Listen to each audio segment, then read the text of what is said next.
This is Bitsy Tulloch, and you are listening to Superman and Lois and Pals.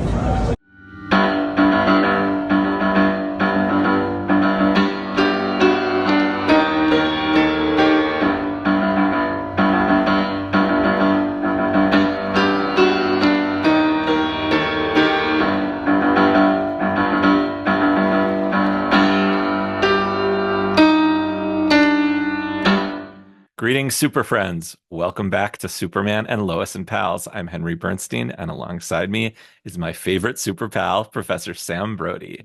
Hello, Sam. Welcome back to the podcast. Hey Henry, it's been a while. It's been a while. In the time that we've recorded over Zoom for the Superman and Lois show, we've actually seen each other in person. You came to visit Chicago, and our children actually met. So that's kind of cool. That was pretty cool. Next time we have to get you to Kansas. Deal. I would love to.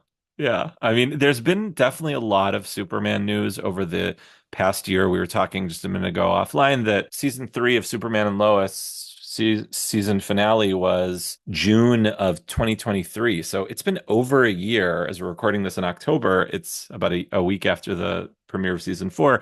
It's been over a year. And so a lot of Superman stuff has happened. And I think, over the year or so, we've been sending each other little articles about it. And while the movie Superman, as it's now titled for a July 2025 release, is now titled, while I'm looking forward to it, I can't say I'm excited because its existence we now know is directly connected to the what will now be the demise of Superman Lois, and what we now know also that this show is supposed to last for 7 seasons. Yeah, this is some 90s type bullshit from DC. This is actually worse because you'd think by now James Gunn is sort of above all that stuff. He's done all the right things in terms of casting, in terms of fan interactions, in terms of the way he's presented his vision for the DC universe, except for this.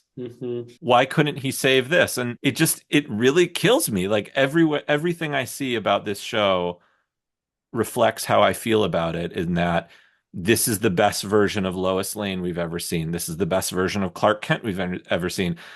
Kind of low key, one of the best versions of Superman we've ever seen. And it's just going to go away. Now, of course, there's always a possibility they could do a TV movie or a streaming movie or something. But knowing that Todd Helbing and Brent Fletcher, they had this plan of 7 seasons, I mean, we could see that. There's a lot there. And I think it goes back to that thing that Superman is better serialized as a ongoing adventure, the never-ending battle, so to speak. I think that it sort of reminds me of, I don't know, I mean, I know I'm talking to a person with very serious opinions about this, but like it makes me feel about how I feel about the Star Trek shows versus the movies, right? Like when you're in a world that is incredibly well developed and that has decades and decades and decades of rich backstory, and then you have to like deliver a sort of 2 hour kind of punch.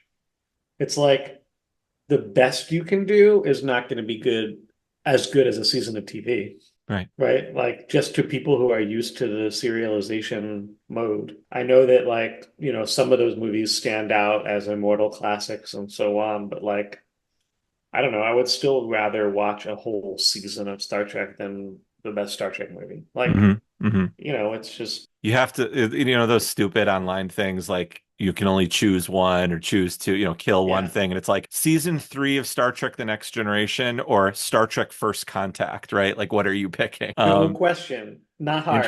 Interesting. So for me, it would be hard, but I get your point. And actually, yeah, it would be season 3 of Star Trek. Right. I mean, it really is true. And like, sure, a new movie is great. And a Superman movie should exist every generation. It definitely should. And sort of the last version of all that was pretty bad and unfair to a very good actor who seemed to really care. And I'm happy that there's going to be a new movie, but why does it have to be at the expense of a TV show that did well in ratings, was critically acclaimed? Yeah, obviously, a year ago, I was really upset that Bitsy Talak didn't get nominated for an Emmy for that performance as a breast cancer survivor and in season 3. And I even said as much to her And she agreed with me when I met her at the convention, as we talked about last season. In all of those other kind of things, like the Saturn Awards, like the Superman Lois was huge. And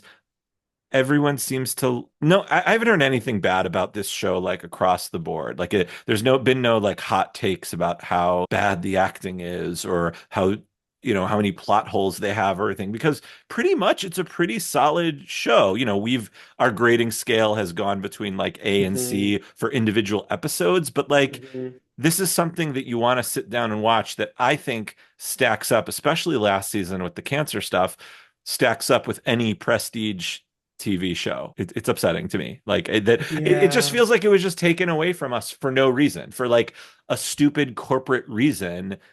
And James Gunn should know better. Like a bunch of David Zaslav or this all maybe that all happened when he was in charge, but that like Safran and Gunn like sitting in a boardroom like saying like, "Oh, I don't think that the DC fans will be able to tell the difference between two Supermans," or whatever the calculus is. Maybe it's not the like confusing the fandom. Maybe it's just a marketing thing. I don't know. I don't actually know what it is. Do you have a theory on that stuff? Now that we're in like the James Gunn DC Studios thing happening. Well, what's so weird, I mean, the reason I talked about it as being a 90s thing was because back then it sort of made sense for the studios to worry that like people won't be able to handle two versions of the character. Just That because media was different. just because if you go back then, there were like five comic book movies. Hmm. I mean, literally, you had Right. like the Superman, and then you had Tim Burton's Batman, and like you had a couple of other adaptations of comics like that nobody knew were comic Right. books. Like Blade movies and Uh, yeah. and so like they didn't have what they have now, which is this massive like weird like spider web of integrated universes that cross TV and movies. Like they put, I will admit that, Marvel also waffled on this a little bit at the beginning, like when they put Clark Gregg on Shield and it was supposed to tie into the movies, and then like after a few seasons they were like, actually, this show's in its own universe, Right. Yeah. whatever. Like, because that was probably because they had the Disney deal and they wanted the real MCU shows to be on Disney. And so what Right. they had going on before that didn't count or whatever. So again, it's like the stupid corporate crap. But still, they weren't like people won't get it. Right. And we've had the multiverse, and we've talked about this a bunch of times. I And mean, like, they did it on the CW. There were 5 nights in a row where they did. exactly. Tom Welling showed up to do it. He did the Brandon thing. Like, Brandon Routh showed up to right, do it. right, right. Right? And they had the Flash, John Wesley Shipp, Hmm. right? And now he's playing a different Flash. And the whole point is that the Flash fans understand that he played Barry Allen before, and now he's playing Jay Garrick. Like everybody gets it. Right, There's no problem, right? right. So, And by the way, within Superman, there's a history of passing the torch from actor to actor appearing in each other's things, even yes, within Super. So, long tradition, right? So the idea that they would think now that we can't get it is just so bizarre. It's like truly bizarre that they would even think of it. And so like it feels more nefarious. It feels like it has to right, be ego, right, right? Rather than like serious worry about the integrity of the IP, as they would put it. right. It feels more like it's like we are only putting the machine behind motion pictures, the movie, Hmm. and we can't put money or devote our time to this little show I or something. do like maybe more broadly, there is this desire to like just wrap up everything that was DC Yeah, branded that's not in the new DCU, for right? sure. Like they had to pretend that Black Adam was gonna matter for a while, and then they stopped pretending that. Like Henry Cavill bothered to show up to Right. play Well, The Rock went Superman. into business for himself, to borrow a wrestling Right, term. right, Yeah. right. And then the James Gunn was like on Twitter telling everybody to see the Flash movie because that was gonna matter. Like, does anyone think they're gonna ever refer to anything that happened in the Flash movie No. in any of these DC movies? No, they're not. Right? They're not gonna make more jokes about the Nicolas Cage No. Superman having showed up or whatever. Like that will never be referred to again. Still, they were pretending, but they probably just wanted to close the book on every single DC thing that's not Right. their new thing. It might also be like a CW thing, like they're shifting their like this is the end of the CW TV show averse, Mhm, right? Like it's mhm. they now they're into like teen dramas. Now they have WWE, NXT on. They have ACC football. Like they've shifted away from superhero shows. That might have also been like a network thing. I think that's bullshit. Just like put it on Max. You have Mhm. it right there. And it Right. also makes me crazy. Just put it on Max. You have a network. Then My Adventures of Superman is wonderful. It's a cartoon. It's on Hmm. Max. They put whatever they want into it. Which, by the way, had two seasons since the last time we recorded this podcast. That's true. Yes. The first one Yes. was the same summer that the last season ended, and Right. the second one was this summer. Right. I'm behind on that. I haven't caught up with that yet. But I so watched the first episode of season two, uh and I thought it was really good. I'm very excited to finish it. I really great. like season one. Thought it was great. Great. I was watching with Kudos my to those kids. people. Yeah, I was watching with my kids, so we were like behind on that. But yeah, it's great. And personally, I think the more Superman, the better. Like when you Yep. have comics, cartoon, Hmm. adult drama, and movies, that's good. Yeah, some people are fans of only one of these things, and that's fine. They can like, I feel like there's a like My Adventures with Superman has like a teen audience, Hmm. right? And they've Hmm. never been into the like Lois ship before, and like it's at that earlier stage, not like on Superman and Lois, and they can like Hmm. get excited about it. And I think having Jack Quaid play him was like pretty smart. Like it was like Yes. a way to make him really sound like a lovable dork while he can still look like Superman, you know? It's Um, amazing. He's looks like Superman and Ensign Boimler. It's amazing. yeah, yeah. I think Yeah. they're doing great, and I love the fact that those kids will make their little meme cartoons or whatever and all that stuff, and they won't necessarily watch Superman and Lois, but they will Right. watch this. Like that's Right. totally the same page as you. More the better. It's frustrating, and I feel like it's just going to kind of be frustrating throughout this season for me because, as I said, they're not used to having multiple properties. There was another Superman thing that literally, as of this week, was in theaters, and that's the Christopher Reeve documentary, Superman, the Christopher Hmm. Reeve story.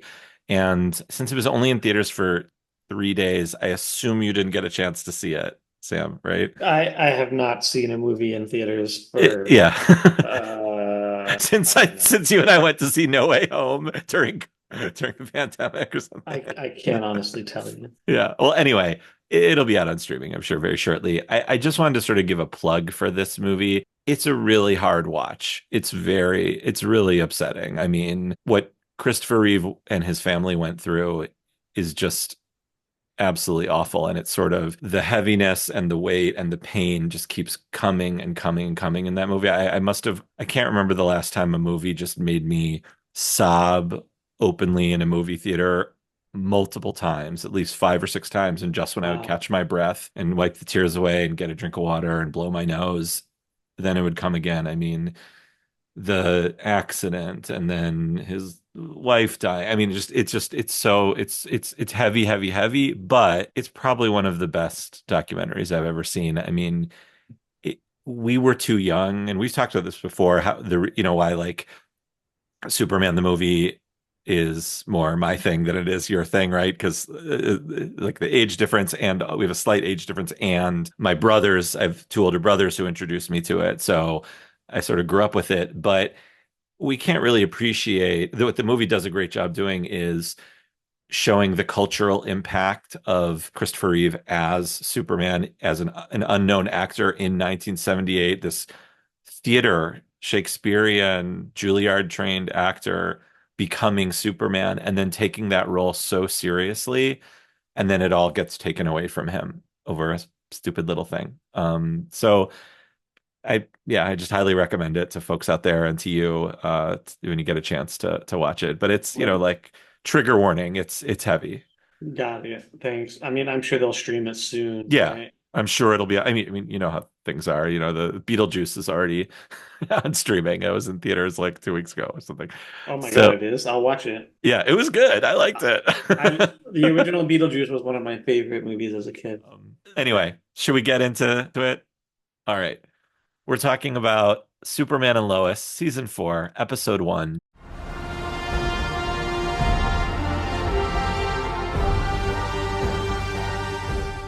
Directed by Gregory Smith, written by Brent Fletcher and Todd Helbing. So we got the dream team, all those three guys. The Apple TV and IMDb description is Superman is locked in a brutal battle with Luthor's monster. Lois and the boys race against time to save General Lane. I don't know how much you were involved in the all the trailers and all the marketing for this. I wanted to go in as cold as possible. I couldn't help but see just from the marketing this is going to be about like they're doing the death of Superman and all the like Superman guys I follow, they're doing it. And I wanted to sort of go in cold. I couldn't help it. So I purposely didn't watch any trailers for the season. But as I was thinking about it, it's not like DC Comics didn't tried to be spoiler free. Like we knew the death of Superman was coming in the 90s. And I remember the anxiety in those comics leading up to it to Superman 75, knowing it was going to happen and also not wanting it to happen. So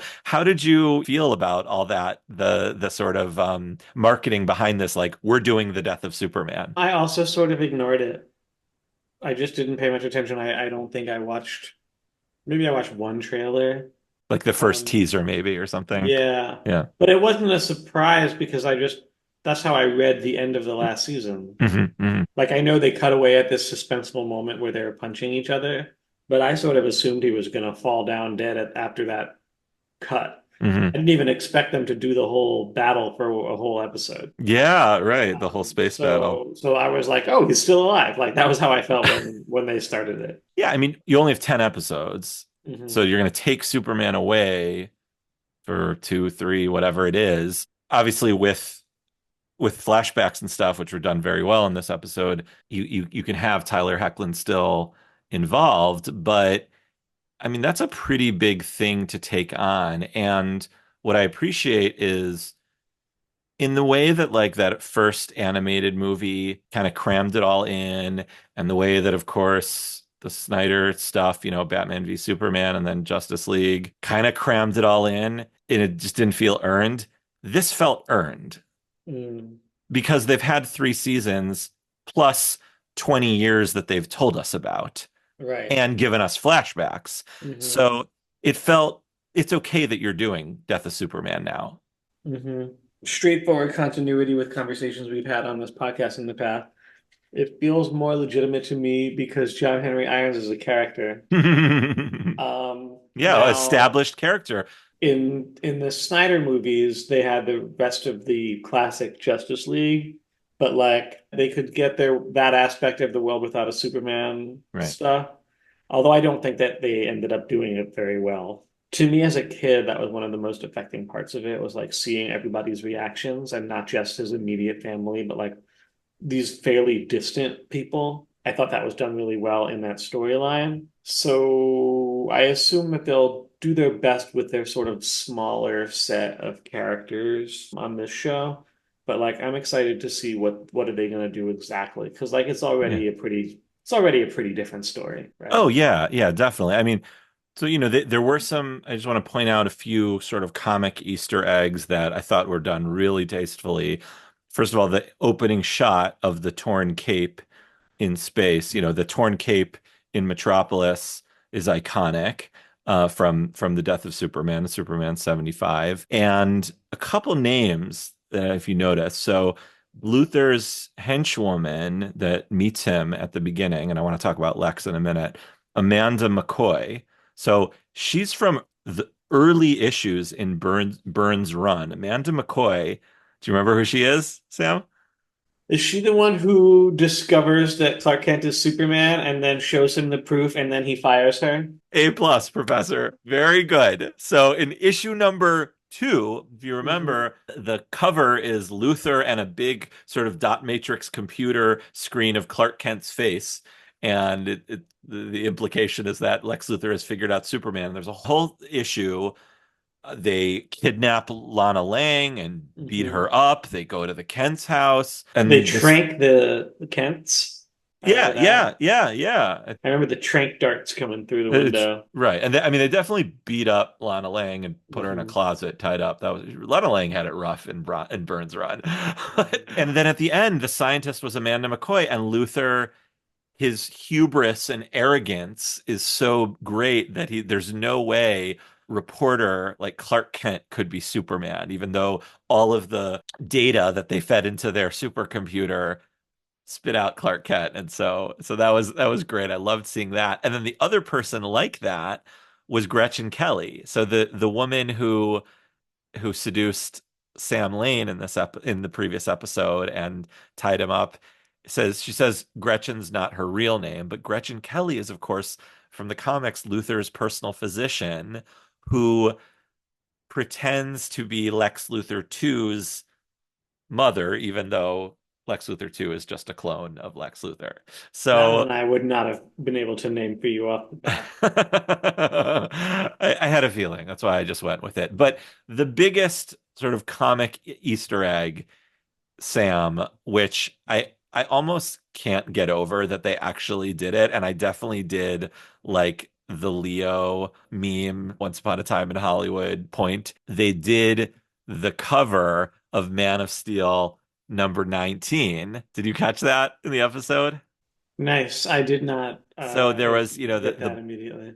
John Bogdanov's great cover of a Mhm. up close profile of Superman's bloody face with Doomsday's face, and they did it in space, and so that was sort of my moment of they did the thing. So, which was really great. Let's talk about Lex Luthor for a minute.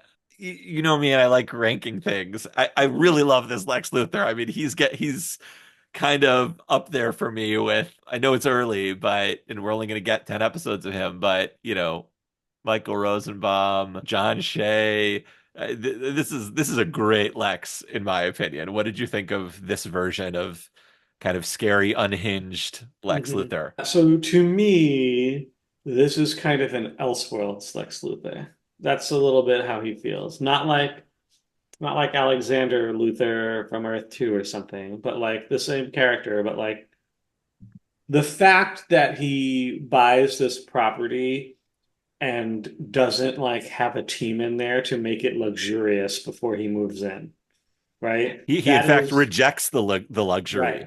The fact that is like that makes it like another almost like another character to me. Uh-huh. Like he's so different, like that he doesn't and the fact that he's walking around in this like leather jacket all the time, Yeah. right? Like a son of anarchy Yes. instead of like a tailored suit, What right? did you think about his whole bushy look in the flashback? That was wild. Right? It was kind of Completely jarring. wild. Yeah.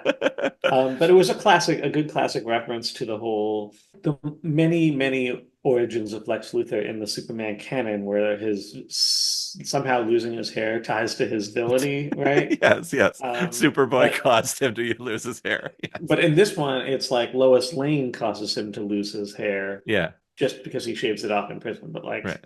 it's I thought that was kind of like a nice little. I wouldn't call it an Easter egg exactly, but it was a nice reference to previous versions of the Yeah, character. it's a nod, and I think I like another thing that sort of points to your point about this being a different version of Lex is that he's Lois's enemy. He's not Mhm. Superman's. She makes a reference to when Clark comes in and she picks the kryptonite out of his neck. By the way, another sliding scale of how much kryptonite can hurt Superman. Like I feel like a little piece shard of in a different episode or a different version, this Clark would be on the floor dying if a shard of kryptonite was stuck in his neck. But okay, Right. Or at the very least, he would be like sick. sick Yeah. and wondering why he was sick. Yes, yes. So she just picks it out. Oh, and he's like, oh, I didn't notice. So little nitpick there, but okay, the sliding scale of both powers and kryptonite effectiveness. Got it. But and she makes a little reference to he's been trying to kill you for years and years. So I'm a little confused on the timeline because, and I know we tried to do this once in terms of how old they would have to be if they were dating and then got married and then had kids. And they tell us a little bit of that here with that very intense birth scene which, by the way, they totally nailed the cancer stuff last season, totally nailed what goes on in a hospital room during a scary, when stuff goes wrong, you know? Like that I was, thought that was a very good Lois scene in particular. oh, Like, you don't get to freak out. Like that was really good. I mean, Lois Lane should be able to balance humor, intensity, and seriousness all at the same time. And so Bitsy's got that down totally. So I'm wondering, like, how long, because if Luther was gone for 17 years, that's the bulk of Superman being in existence, unless Hmm. for those 3 years Luther was trying to kill. I mean, how did you understand sort of the timeline of Superman, Lois and Clark, Luther?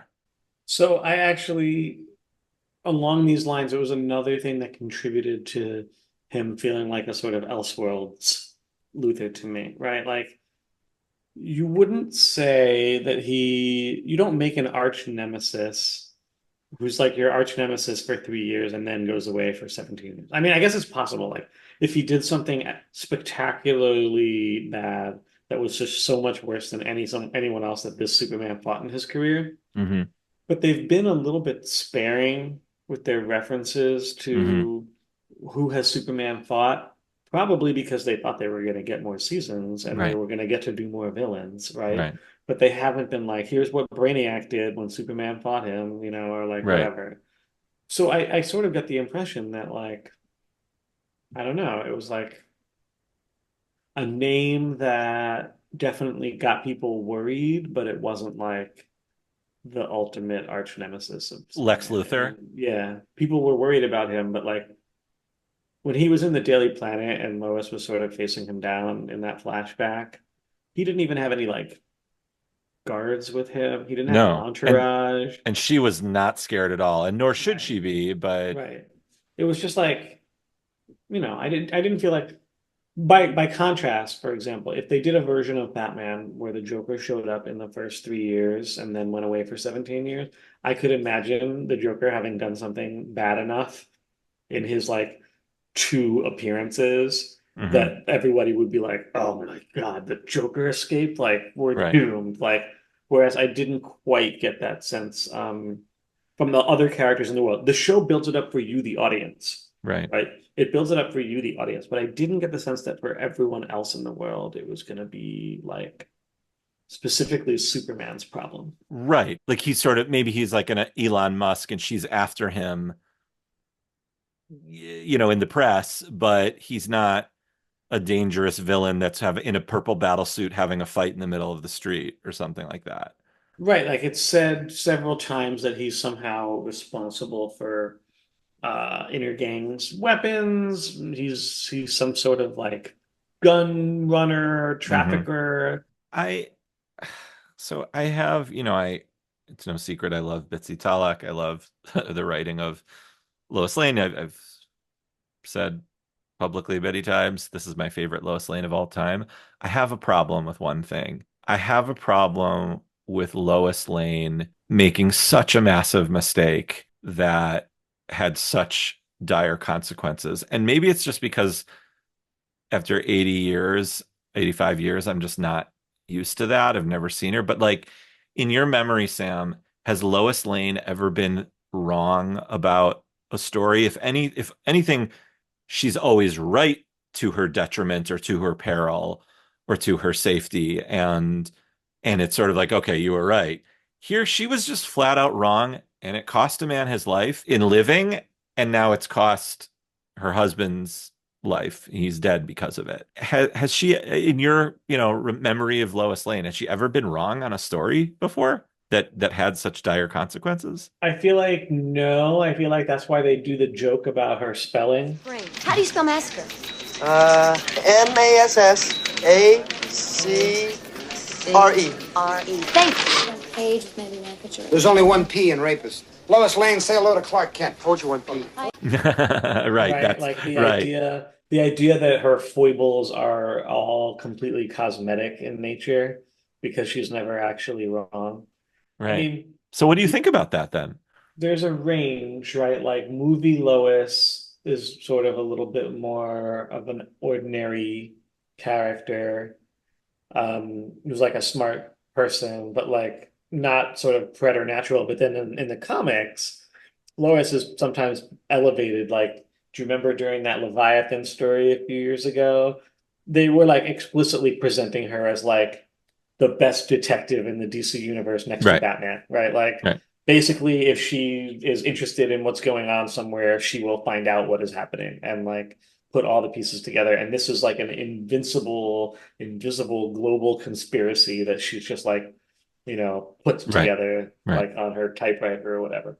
So like it might be a little bit exaggerated, but like I don't mind that version of Lois. That's plausible to me. It's like she can have a superpower and that it's basically like a combination of intellect and doggedness Hmm. and like courage.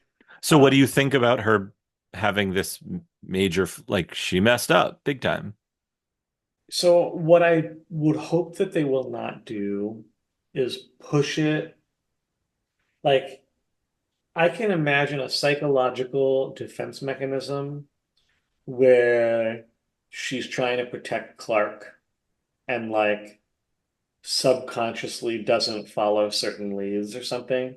Mm. But it can't rise to the level of consciousness. She can't actually like commit journalistic malpractice or something in order No, it to. doesn't seem that way. It seems like she made a mistake. She was just flat Right. out wrong, and I don't But like that. when Luther says something like I in the maybe in the second episode, if we get ahead of ourselves, but he Hmm. says something like, I should have known he was your husband. Like that explains why you ran the story. Hmm. And he might think that she would commit fraud to get him, and we know that she wouldn't. But like Hmm. I hope that they don't take the story that far, Hmm. right? Like that would be really bad. It's one thing to just be wrong. It's another thing to be negligent. I guess what I'm trying to say is, Sam, are you okay with a version of Lois who is wrong about a story, about a journalistic thing that has major consequences? I think it's okay if they do it once. Why Okay. not? She can't be completely right for 85 years and never get anything wrong. It's fine. Yeah, I mean, Um, can you imagine Lois Lane issuing a retraction? I just can't see it. I mean, She think must about have had all of to. the think about all of the shape-shifting villains and all of the like, there are so many ways to be wrong about something in Sure, Metropolis. sure, Like, sure, yeah. sure. I thought that the horror aspect of this was really well done and in a way where it was hard for me to watch. Like I watched it, but the Superman's dead body, you knew what was missing from his chest. I mean, they didn't have to show it, Mhm. and not that they were going to. And I thought, I just the boys' acting was excellent. I thought Mhm. in terms of experiencing that. What, how did you take all that in? I mean, did you see it coming? Did you? So it worked on me very well, and I'll tell you the exact sequence of my thoughts. When Doomsday shows up in the middle of the street and he's holding him kind of by his head, and then he throws him, I was like, I can't believe he didn't twist his neck. Like, that's the way to make sure he's dead. What a dummy. Like, And then when Lois turns him over and has this reaction, like, oh, Yeah, like, the it's like, horror. Yeah. like something is horrible. I was like, oh, we couldn't see it. What is it? Like, Hmm. and then when they tell you, I was like, oh, gross. I didn't think they were going to do that. That's Yeah. gross. Yuck. Now, I don't know if they had to do that so that we'll get to the second episode in a minute, but so that they could have a plot for the second episode. But that was new. That was a new take on the death of Superman, like straight up ripping his heart out. It would never have occurred to me to do that.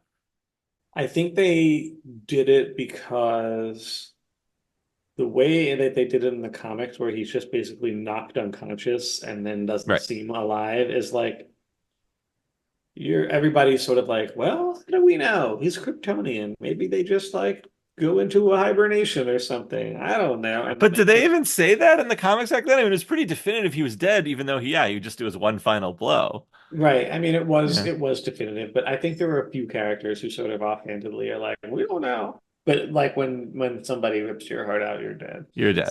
Yeah. It's like if they pull your head off if you're not a magical being of some kind, right? Yeah. So it was effective at like conveying that sense of finality, even though I'm sure everyone expects him to come back somehow. It's like, how are they going to do it? And that was what was interesting about episode two. Before we get into episode two, there were just two quick things I wanted to say about that. First of all, I had a slight problem with the fact that Doomsday just won a fight. To me, the idea of Superman dying would be by defeating his adversary so that he can save other people. And that's what happens Mhm. on the streets of Metropolis in Superman number 75. And of course, I mean, and that's what happens in the junkyard where they are in Batman v Superman. I mean, to me, Doomsday just shouldn't just beat him and be able to walk away with his heart. Like, where did Doomsday go now? And It's weird that Doomsday seems to be so precise yeah, and controlled and like not a threat to everyone else. Like he's basically an assassin in this. yes. Oh, That's a very yeah. strange Doomsday. He's not a berserker at all. Right. Right. Like in the comics, he has and this was a convoluted way to explain it with Superman Hunter and Prey, but he has a genetic reason for wanting to kill Superman because his creator, who did the thing that Lex did to him, which was kill him Mhm. over and over again, was Kryptonian. And so Mhm. he, in his mind, is attracted to killing a Kryptonian. Here, this was Bizarro killed over and over again. And yeah, I didn't think of it like that. So maybe Superman, that need for Superman to save everyone and die in the process, maybe that just wasn't necessary here. But again, it's a very different Doomsday. Pretty Yeah. much every other version of Doomsday that we've ever seen, it's just like they did give him intelligence once, but I try to like forget about Yeah, the that. Brainiac got inside his Yeah. mind, right? The Doomsday Wars, yeah. But like he's supposed to just be like a force of nature, like a hurricane or something that is like dangerous to everything in his path. And Right. here he just like doesn't seem to care about killing anybody else. There was one more comic Easter egg that is very interesting. Amanda McCoy refers to Milton and then says Brainiac going to his head. Hmm. Now, in the comics, I believe Byrne, and then after, I think John Byrne introduced him, but Milton Fine was the Hmm. name of the Brainiac, the redo Brainiac, who then later, like he's a mentalist who later gets possessed. And it seems like she's saying it as kind of a nickname, like, the way that the Penguin is referred to in his show as like a Hmm. mean nickname, like they're making fun of. So I'm curious what that means, but it seemed like a strange little thing to drop in without it paying off. This show doesn't really do that. There's 8 episodes that he could be in. Yeah, I don't know how they make an arc there, but like they can do it if they can do it. they can do it. Yeah, I mean they've done. I mean they. What I appreciate about the 10 episodes and it's the last season, I think I said this to you in a text, is that it is very clear that they are taking this season very seriously, both the actors and the writers, and that every single episode is going to matter, and they're doing everything they can to make it matter. Hmm. Yeah. So I Well, mean, at least if they did do that, right, we know that they would do their best to actually plot out something with a beginning, middle, and end for that character. absolutely. And I'm glad that like the one, as you said to me when I was very upset sometime probably over the summer and or whatever when it was realized it was 10 episodes, and you said to me, well, at least they have a something like a beginning, middle, end that they'll be able to just make a actual in the way that like an HBO show is like one act, two act, three act. At Hmm. least it'll be very good. So Yeah, and I'm there's a lot of shows that are not given that. Like right. Right. Netflix is just canceling stuff left and right. Like you start watching a show on Netflix, you are in trouble because it's not going to get past season one, and you're going to like something for no reason, basically. Right. Yeah, I mean, you'll be lucky if you get a season two at Netflix Mhm. and then forget season three. They don't do season Right. three over there. Yeah, absolutely. So I am grateful for that, and I am grateful that they're putting everything there, it's sort of they're just going all in Let's go for it. Thank you, Henry. Catch you next time. Catch you next time.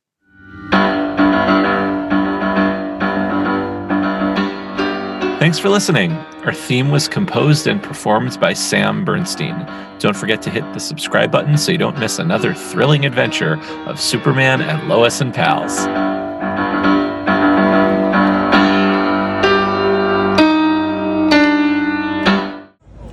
This is Bitsy Tulloch, and you are listening to Superman and Lois and Pals.